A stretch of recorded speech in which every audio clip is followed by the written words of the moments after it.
AI can now teach lessons, grade papers, and even create exams. So do we still need human teachers? The answer might surprise you.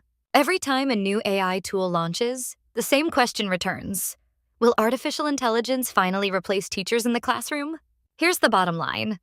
No, AI will not replace teachers, but the role of teachers will fundamentally change going forward.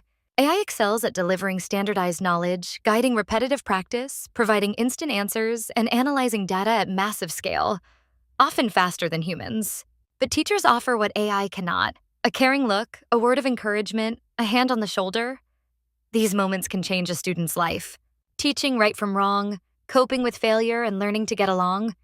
These life lessons require real human experience, not algorithms. Classrooms are unpredictable. Conflicts, unexpected questions, sparks of inspiration.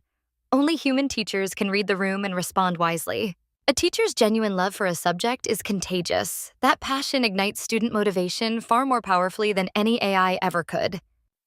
AI isn't here to replace teachers. It's here to liberate them from administrative tasks and repetitive work, freeing time for what truly matters. With AI handling the routine, teachers can focus on the soul of education, mentoring, inspiring, and nurturing every student's unique potential. The best teachers of the future won't compete with AI. They'll master it, using technology to become even more effective human educators. AI transforms how we teach, but it can never replace why we teach. The human touch in education remains irreplaceable. Remember that.